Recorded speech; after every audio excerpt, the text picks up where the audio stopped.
So a pan from 25 years ago, a Try-Clad All-Clad pan, does it perform as well as a new updated 5-ply All-Clad fry pan?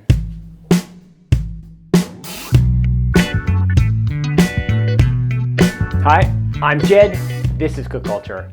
So I don't have to tell anybody that the cost of everything these days costs more. But are we getting the same value that we did a quarter century ago? As many people that watch this channel know, I've been in the cookware industry, housewares industry, for over 30 years. And in that time, I have seen the cost of cookware balloon. Labor, materials, shipping have all contributed to the increased cost of the cookware that we buy. This video is not to complain about the rising cost of things. Things go up, hopefully our wages go up, and in relative terms, our money is worth more today than it was 25 years ago. But are we still getting the same quality of goods that we bought 25 years ago? So my example of this issue is All-Clad frying pans. I've had a hunch that there's something up with All-Clad cookware for a long time. So while I was sorting through my cookware collection, which takes a long time, I came across this beauty that I've had for a long time. Like one of my original cookware pieces that I still have. Before this, it would have been something a lot lighter and cheaper, but I've had this pan for a long time.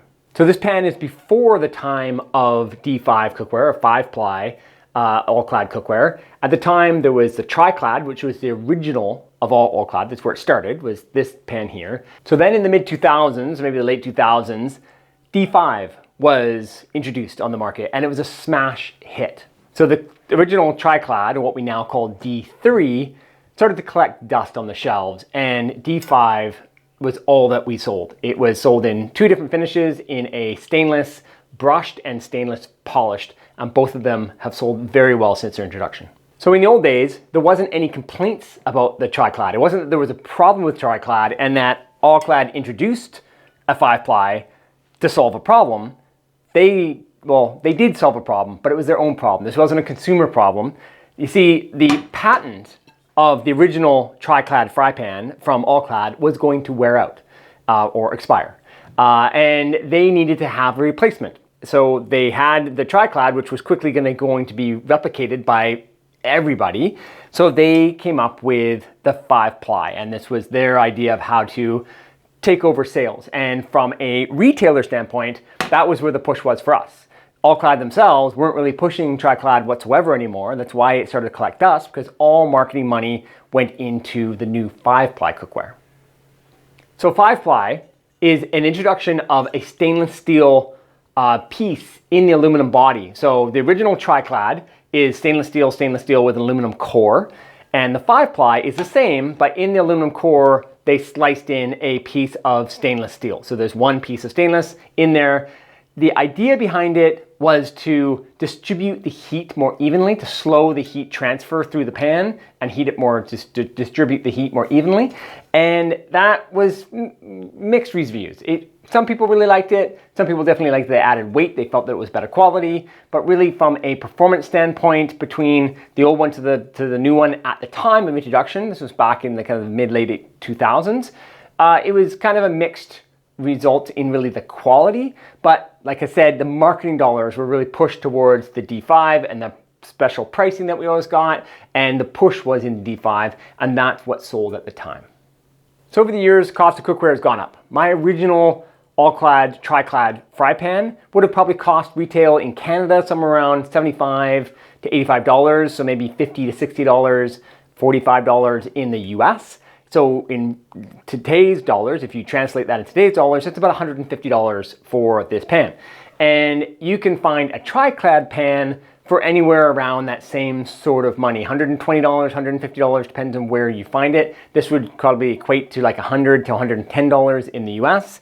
And a D5 pan is going to cost anywhere from $180, sometimes you can find it, to $210, again, depending if you find it on sale and which retailer you're buying it from. So what's the difference? Weight matters when it comes to cookware.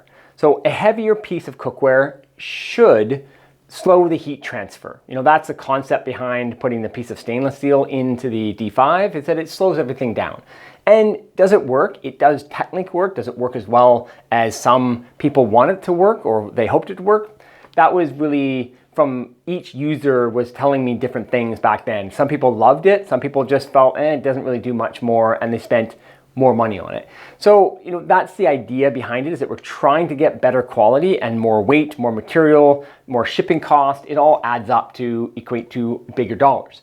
But how does it equate from old Try-Clad to D5 to new Try-Clad? So my original All-Clad pan weighs 982 grams. My D5 pan weighs 1,144 grams, and a new D3 10-inch pan, like today's pan that you would go to a store and buy, is 680 grams. So my old Try-Clad pan that I have, 25 years old, is 30% heavier than a new one. So my D5 pan is 14% heavier than my old Try-Clad and 45% heavier than a new Try-Clad pan. So these numbers are important because weight matters, as I've said. I think everybody that uses cookware on an ongoing basis and understands that weight really can help. There is a point in time when we do want a pan to be hyperconductive and we do want the pan heat to move through it quickly, and that is one of the reasons that we use stainless steel aluminum-based cookware. We want it to be more reactive and do things exactly as we want, and not to be this big lumbering beast of slowly heating up and slowly cooling down like our friend cast iron. So does a Try-Clad perform as well as a D5? That's what I'm trying to figure out here. My old pan that is much closer to a D5 than it is to a new D3, what is the performance difference? So I'm going to get my two pans here, my D5 and my original Try-Clad, up to temperature using the Leidenfrost effect. And for those of you that don't know what that is, I will quickly show you while I'm doing it. We are trying to get the pans to a point where a bead of water will roll around in the pan. Each one of the pans I will try to get to their optimum temperature, and then we will fry an egg and see which one performs better. Okay, so what is the Leidenfrost effect? The Leidenfrost effect is when the surface temperature of the pan gets to a certain temperature that it allows anything to kind of float on top of the material. That happens on stainless. And you do this with a little bit of water as a test. And this guy here, when you put water on and it evaporates as quickly as it is, then you know that it is a little bit too cool. We're trying to get this to a point, and it's starting to happen a little bit here before it just evaporates. The water wants to ball up and just stay in the pan and roll around in the pan. And so we just give this a sec, and it should be there, but we're just about at temperature. Okay, so here we are at temp. As you can see, water rolling around on those pans. So slowly evaporating, but rolling around like a marble. So that is ready to go. And we've got the D5 and the Try-Clad. So the new pan and the old pan. And we're gonna get the oil on there.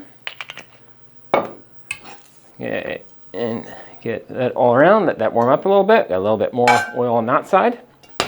Okay, so oil on.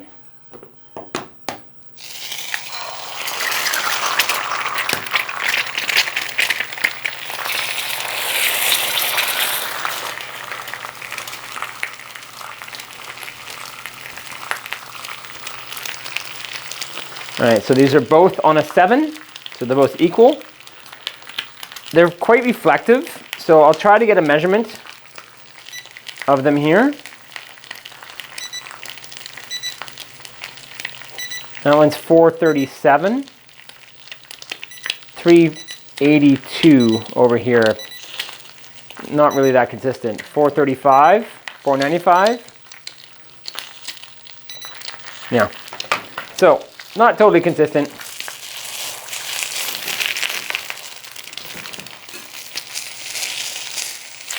Okay, so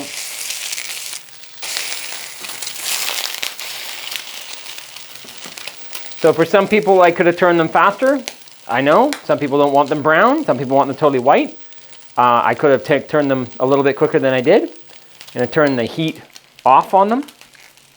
But what I'm seeing here is exactly the same. Like maybe the way in which the egg distributed here made it for a little thinner here, and this bubbled a little more, like you had a little bit more of a cook, and this is more even.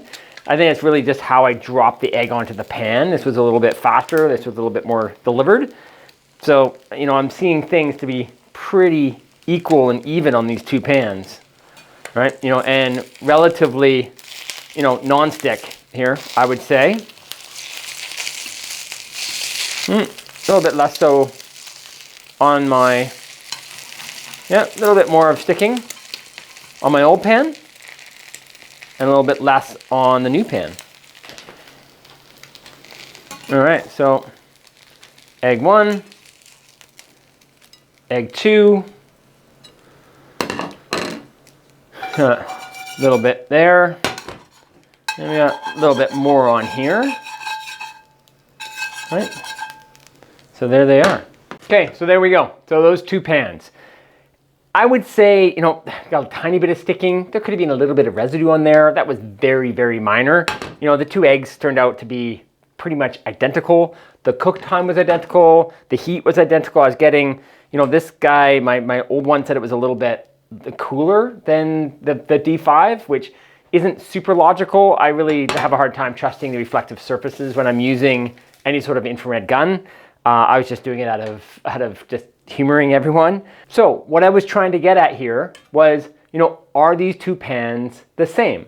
Are we paying more for something, you know, a little bit hyped up with 5-ply that was the same in quality, but less money and less hype 25 years ago?